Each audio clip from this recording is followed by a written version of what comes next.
Hello everyone, welcome back to my channel. तो आज हम जा रहे हैं अपनी नई जर्नी पर और हम जा रहे हैं उत्तराखंड की राजधानी देहरादून। तो मैं आ गई हूँ स्टेशन, ले ली है हमने ट्रेन वंदे भारत और अब हम बैठ चुके हैं। तो रेडी है हम अपने सफ़र के लिए। सुबह सुबह हम आ गए हैं स्टेशन। अब टाइम तो स्पेंड करना है, तो हमने टाइम स्पेंड किया थोड़ा न्यूज़पेपर पढ़ के और बाहर के सुंदर सुंदर नज़ारे देखते हुए। और ये देखिए सनराइज़ होने वाला है और मुझे कमेंट करके बताइएगा कितने लोग ने सनराइज़ होते हुए देखा है। और क्या आप लोग इतने सुबह उठते हैं? मुझे कमेंट में ज़रूर बताइएगा। और इस तरह हम अपने रास्ते को एंजॉय कर रहे हैं। रास्ते में हमने देखे हरे भरे खेत, जंगल और इतनी ग्रीनरी, मुझे तो बहुत मज़ा आ रहा था। और इस तरह हम पहुंच गए देहरादून और दोपहर में हम पहुंच चुके थे।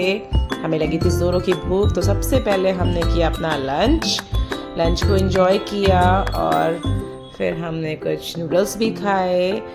खाना बहुत टेस्टी था, ज़ोरों की भूख लगी थी। और उसके बाद शाम को हम आसपास ही टहले और अगले दिन नेक्स्ट डे हम पहुंच गए टपकेश्वर महादेव, जो कि देहरादून का एक फेमस टेम्पल है, शिव टेम्पल है। तो यहाँ पे हमने अपने दिन की शुरुआत की। अब कहीं जाते हैं तो सबसे पहले ईश्वर का आशीर्वाद तो बनता है।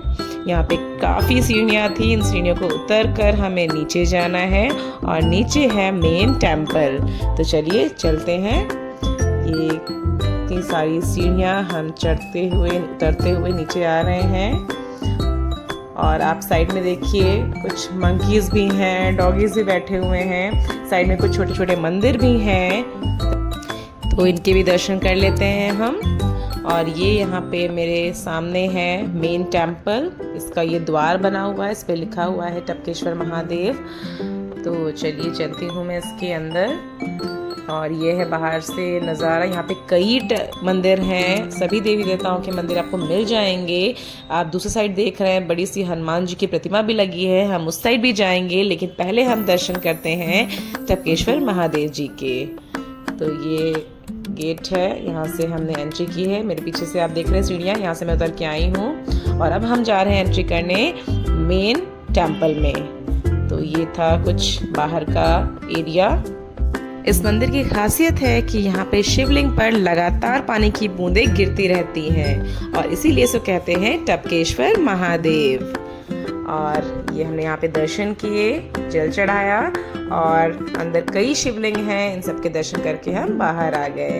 वीडियोग्राफी मना थी, तो हमने अंदर वीडियोग्राफी नहीं की। और ये बाहर की तरफ है ये नदी, आप देख सकते हैं। अभी तो इसमें पानी बहुत कम है, लेकिन बारिश के समय पे ये नदी पूरी भर जाती है। और चलिए अब चलते हैं मंदिर के दूसरे साइड, जहाँ पे आप देख रहे हैं हनुमान जी की मूर्ति। चलिए उस साइड भी चलते हैं और वहाँ भी कई मंदिर हैं, वहाँ भी मैं आपको दिखाती हूँ।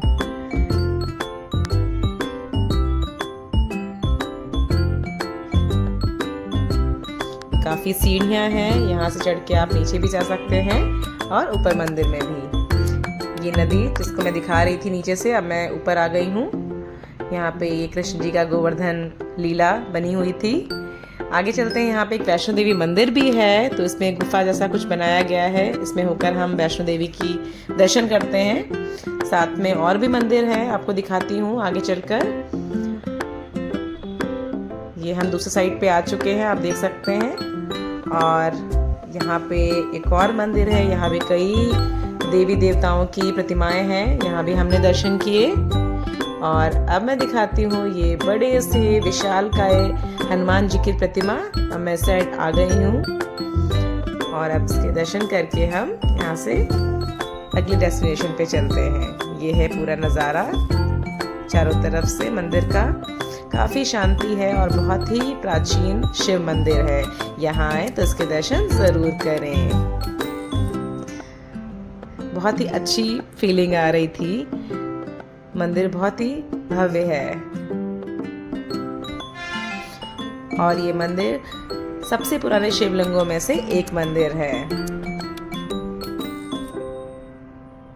भोले बाबा के दर्शन के बाद हमें लगी भूख, तो हमने मंदिर के सामने ही किया अपना ब्रेकफास्ट और उसके बाद हम निकल गए अपने नेक्स्ट डेस्टिनेशन के लिए। तो हम कहाँ जा रहे हैं? हम पहुँच गए रॉबर्स केव, जिसे गुच्चू पानी के नाम से भी जाना जाता है। तो फटाफट हम आ गए यहाँ पर। ये रॉबर्स केव देहरादून रेलवे स्टेशन से 10 किलोमीटर की दूरी पर है और इसका टिकट है 35 रुपीज पर पर्सन। तो हमने एंट्री करी है, टिकट ले लिया है और हम चल रहे हैं अंदर। यहाँ से शुरू होता है गुफा का मेन एंट्रेंस। रॉबर्स केव, जिसे स्थानीय लोग गुच्चू पानी के नाम से भी जानते हैं और इसे देहरादून का मिनी थाईलैंड भी कहते हैं। और अब हम नीचे आ गए हैं। पानी काफ़ी ठंडा है और अच्छा भी लग रहा है। और यहाँ पे आप आइए तो ज़रूर से शॉर्ट्स या कैप्री पहन के आइए ताकि आपके पैर और आपके कपड़े गीले ना हों। तो काफ़ी ठंडा पानी है। हम चल रहे हैं गुफा के अंदर। गुच्चू पानी को अंग्रेज़ों के समय रॉबर्स केव भी कहा जाता था, यानी रॉबर्स की गुफा। इसे डाकुओं की गुफा भी कहते हैं क्योंकि उस समय डकैती के बाद रॉबर्स सामान सहित इन्हीं गुफाओं से छुपकर जाया करते थे और गुफाओं का रास्ता रहस्यमयी होने के कारण अंग्रेज उन्हें पकड़ नहीं पाते थे और रॉबर्स बच जाया करते थे। हालांकि गुच्चू पानी अब पर्यटक स्थल बन चुका है और इसकी खास बात यहाँ है कि एक झरने की है। इसके अंदर गिरने वाला झरना, जिसका पानी पूरी गुफा में फैला हुआ है और पानी में चलने से काफ़ी सुकून और ठंडक महसूस होती है।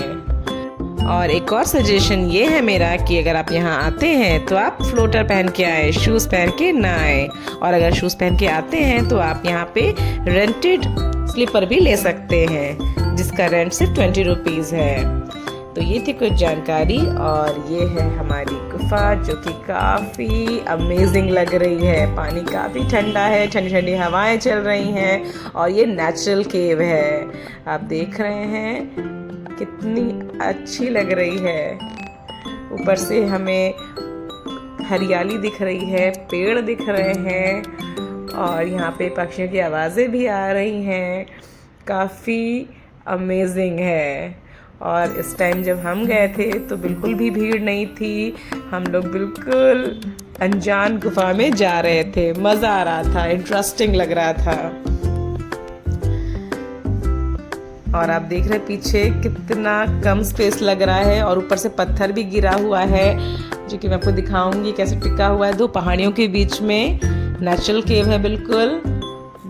पानी में बहुत मज़ा आ रही थी और पानी बहुत ही क्लीन था। आप नीचे पत्थर साफ देख सकते हैं, कलरफुल पत्थर थे। मीन्स आपको रेड, ऑरेंज और येलो स्टोन्स दिख जाएंगे।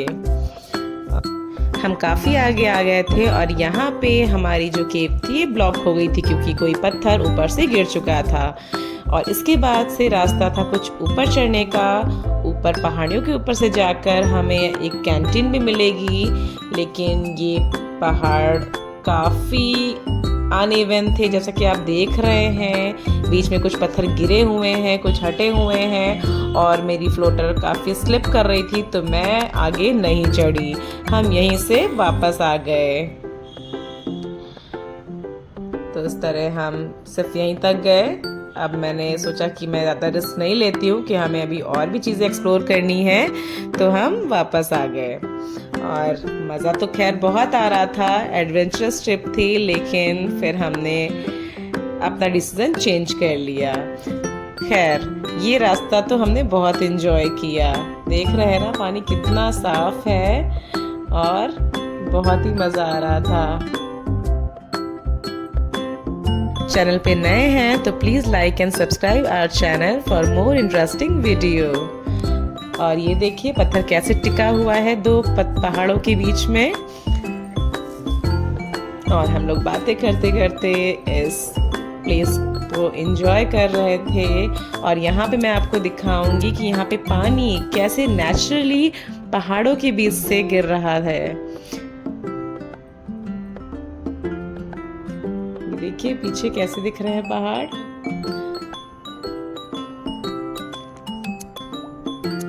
और और हम बातें करते करते एंजॉय कर रहे थे कि कैसे बनी होगी ये गुफा, कैसे यहाँ से लोग जाते होंगे। ऐसे बहुत से सवाल हमें आ रहे थे। और यहाँ देखिए कैसे पहाड़ों के बीच से पानी निकल रहा है, बिल्कुल बीच से पानी रिस रहा है नेचुरली, और काफ़ी ठंडा पानी है।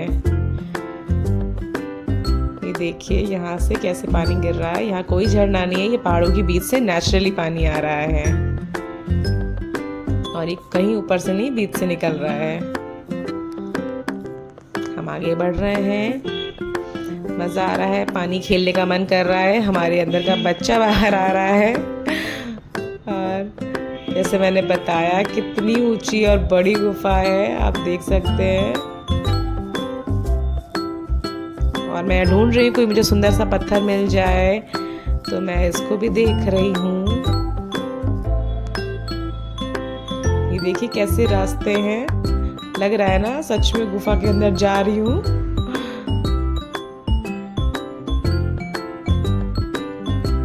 मजा आ रहा था, ठंडा ठंडा पानी गर्मियों में बिल्कुल मजा दे रहा था। यहाँ पे हमने कई फोटो भी क्लिक करी और यहाँ पे बातें भी करी और हमें मिला एक सुंदर सा येलो स्टोन, और ऐसे कई पत्थर आपको यहाँ मिल जाएंगे। तो खैर इनको हम यहीं छोड़ते हैं, हमको लेकर नहीं जाएंगे। तो यहाँ हमने कुछ टाइम स्पेंड किया, कुछ अपनी यादें और आपके लिए वीडियोस और फोटो कलेक्ट किए, और इसके बाद हम चल दिए अपने नेक्स्ट डेस्टिनेशन पर। बट उससे पहले हमें लगी भूख, तो हमने रास्ते में कुछ की पेट पूजा, और इसके बाद हम जा रहे हैं अपने नेक्स्ट डेस्टिनेशन पर। और वो क्या है, चलिए आगे बताती हूँ।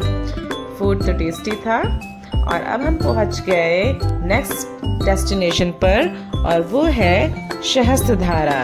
ये भी देहरादून का बहुत ही फेमस टूरिस्ट प्लेस है, और यहाँ पूरे भारत से टूरिस्ट आते हैं।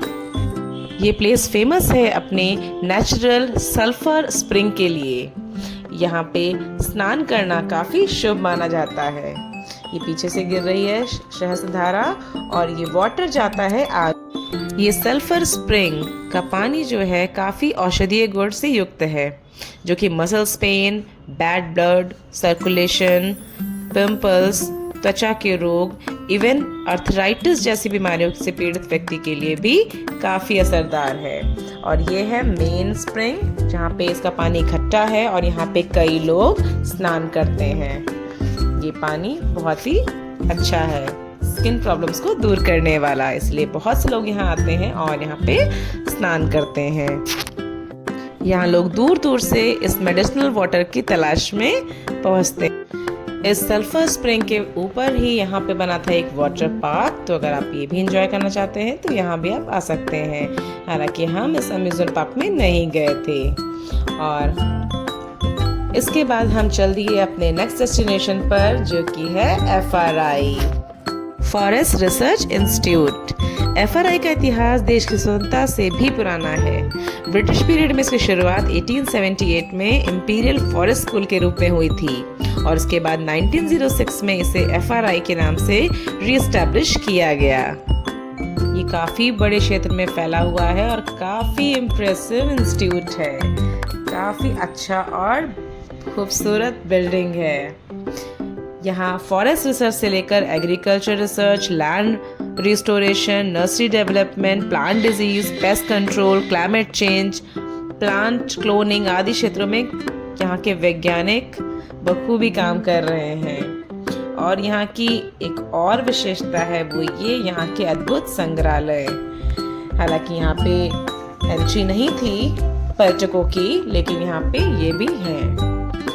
और यहाँ की एक और ख़ास बात है, यहाँ पे शूट हुई हैं कई बॉलीवुड मूवीज। यस, यहाँ पे हुई है shooting student of the year, रहना है तेरे दिल में, कृष्णा कॉटेज, और कई साउथ की मूवीज की शूटिंग भी इसी इंस्टीट्यूट में हुई है। और यकीनन आपने इसको मूवीज में देखा भी होगा। तो ये है बाहर से खूबसूरत FRI बिल्डिंग, जहाँ पे हमने भी कई वीडियोस और फोटो क्लिक करी। काफ़ी खूबसूरत बिल्डिंग है और काफ़ी पर्यटक यहाँ आते हैं और ये पर्यटकों के लिए खुला हुआ है। हम जाके इसको एक्सप्लोर कर सकते हैं। इसका टिकट भी काफ़ी नॉमिनल था, 15 या 20 रुपीज़। तो आप यहाँ पे ज़रूर घूम सकते हैं। काफ़ी अच्छा प्लेस है देहरादून का। यहाँ आए तो इसको ज़रूर विज़िट करें। क्या शानदार बिल्डिंग है। इस FRI में देश का सबसे बड़ा हर्बेरियम है। यहाँ दुनिया भर के वनस्पतियों के 3.30 लाख नमूने भी हैं। और ये है बाहर का ग्राउंड जो कि काफ़ी ह्यूज है, काफ़ी एकड़ एरिया में फैला हुआ है और हरियाली और वनस्पतियों से भरा हुआ है। यहाँ पे जाके आपको बहुत अच्छा लगेगा। तो इस तरह से हमने इस FRI को एक्सप्लोर किया और फिर लग गई हमें ज़ोरों की भूख, तो हमने किया अपना लंच और यहाँ का फेमस बन टिक्की हमने ट्राई किया। और ये था हमारा फर्स्ट डे जो कि हमने देहरादून में स्पेंड किया। I hope you like our video, so please like, subscribe our channel. Enjoy.